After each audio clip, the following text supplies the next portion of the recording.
Hello दोस्तों, आज मैं फिर आपके लिए एक नई कहानी लाई हूँ। मेरी आपसे छोटी सी रिक्वेस्ट है कि चैनल को सब्सक्राइब कर ले। तो चलिए वीडियो को शुरू करते हैं। नीता को तारीफ शब्द पता ही नहीं था। घर के सारे काम वह एकदम सही से करती थी। खाना बहुत स्वादिष्ट बनाती थी, लेकिन फिर भी आज का खाना अच्छा था बहू, ऐसा उसकी सास कभी भी बोलती नहीं थी और पति भी कभी उसकी प्रशंसा नहीं करता था। उसने बनाया हुआ खाना चुपचाप खाकर उठकर दोनों पति और सास चले जाते थे। उसने खाना खाया या नहीं इसका उन दोनों को फर्क नहीं पड़ता था। सास को वह पसंद नहीं थी। उसके हाथों से जरा सी भूल हो गई तो सास तुरंत गुस्सा करती थी।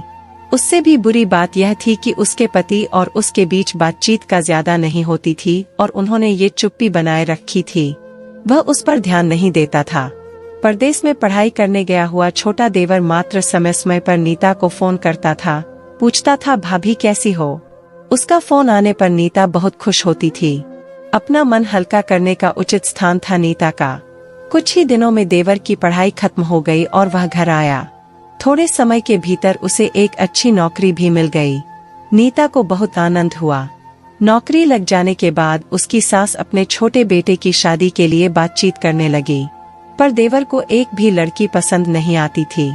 इसने ही बोला होगा उसे मना करने को, सोचकर सास नीता को ही दोष दे रही थी। नीता को चिंतित देखकर देवर ने अपनी माँ से कहा, मैं एक लड़की से बहुत प्यार करता हूँ, मैं उसी से शादी करूँगा। उसने जिद की। देवरजी यह बात पहले बतानी चाहिए थी ना। नीता ने ये बात अपने पति के कान पर डाली। इस बात पर उसने थोड़ी कीट पीट की, लेकिन लड़की देखकर वह भी तैयार हो गया। सवाल बचा सास का, अपने छोटे बेटे का मन कैसे दुखाएगी वह। बाद में उनकी भी हाँ हो गई। नीता को बहुत खुशी हुई। उसे लगा एक अच्छी सहेली आ जाएगी अब साथ देने के लिए, दिल के राज बताने के लिए। पर कैसी होगी छोटी देवरानी, रस बस जाएगी हमारे साथ और इस घर में, या वह एक अलग दुनिया बसाने पर जोर देंगी देवर जी को। इस विचार से थोड़ा टेंशन में आ गई नीता। कुछ दिनों बाद नीता की छोटी देवरानी चौखट लांग कर घर में आई। देवरानी ने घर में आते ही सारे घर की जिम्मेदारी अपने हाथों में ले ली। अब सास ने अपनी छोटी बहू की ज्यादा ही तारीफ करना शुरू कर दिया। उसे माँ जैसा प्यार करने लगी। यह देखकर नीता की आंखों में आंसू आ जाते। वो सोचती, मैं भी तो यही काम करती थी, फिर मेरे साथ ही क्यों ऐसा बर्ताव। अब थोड़े दिनों बाद छोटी देवरानी पूरे घर पर राज करेंगी और फिर मेरी जगह वहाँ पर कोने में होगी। अपने ही विचारों में खो गई नीता। नीता के भाव समझने पर छोटी देवरानी नीता के हाथ अपने हाथ में लेकर बोली, दीदी मुझे सब पता है, मुझे अपनी छोटी बहन समझिए, देखना बहुत जल्दी सब ठीक हो जाएगा। छोटी देवरानी ने पूरे घर की जिम्मेदारी तो ले ली, लेकिन कामों में कुछ ना कुछ बार बार भूल करती थी। फिर देवरानी नीता के पास जाती और मदद मांगती थी। ऐसा रोज ही होने लगा। यह देखकर सास लेकिन गुस्सा हो गई। मेरे रहते हुए वह छोटी बहू बड़ी बहू को क्यों पूछती रहती है।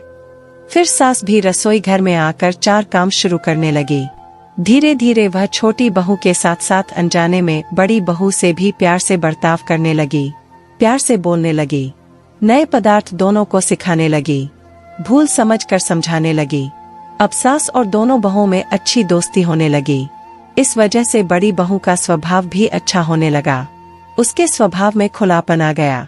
सास भी दोनों के साथ कभी शॉपिंग तो कभी फिल्म देखने जाने लगी। वो अपनी दोनों बहुओं को समान प्यार करने लगी थी। इस वजह से घर का माहौल हंसता खेलता हो गया। इसके अलावा अपने भाई और उसकी पत्नी की बॉन्डिंग देखकर नीता का पति भी उसके साथ अच्छा व्यवहार करने लगा। यह देखकर छोटी बहू बहुत खुश हुई। दीदी घर पर पहले आप ही का हक था, ऐसा बोलकर छोटी बहू ने पूरी घर की जिम्मेदारी अपने जेठानी को दे दी। साल भर में नीता के देवर को अच्छे वेतन और बड़ी पोस्ट पर स्थानांतरित किया गया। अब छोटी देवरानी भी अपने पति के साथ परदेश जाएगी और मैं फिर अकेले रह जाऊंगी। इतना ही नहीं, इतने सालों बाद सास का व्यवहार जो इतने सालों बाद बदल गया था वह फिर से वही हो गया तो। इस विचार से नीता डर गई। देवरानी की नीता को इतनी आदत हो गई थी कि उसके बिना घर काटने को दौड़ेगा। देवरानी के आ जाने से घर का माहौल बदल गया था। वह थी ही ऐसी खुशमिजाज और ऊर्जावान, जैसा के नाम से पता चलता है। यहाँ देवरानी की हालत भी कुछ अलग नहीं थी। उसे दुख हुआ कि यदि यहाँ रहना पड़ा तो उसे अपने पति से दूर रहना पड़ेगा। नीता के देवर की जाने की गड़बड़ और देवरानी मात्र टेंस होने के कारण नीता सोच में पड़ी। अंत में उसने देवरानी को पूछा तो देवरानी ने जवाब दिया कि दीदी मैं सारा दिन नए स्थान पर अकेली रहूंगी, उससे अच्छा मैं यही हूँ।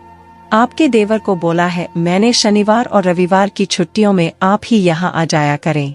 मैं भी उनके साथ जाया करूंगी बीच बीच में थोड़ा बदलाव के लिए। उस पर वह बोलते हैं कि 6 महीनों में वापस यहाँ ही बदली कर लूंगा मैं। अपने पति की नकल करके देवरानी बोली और छोटी देवरानी भी हंसने लगी।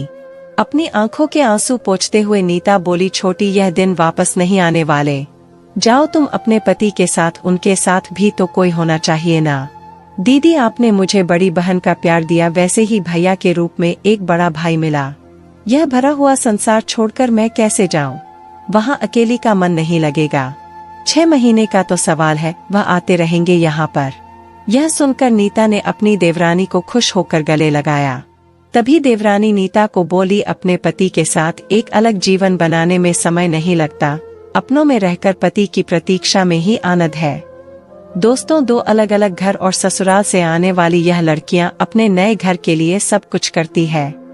पता ही नहीं चलता कि कब एक दूसरे की आदत हो जाती है।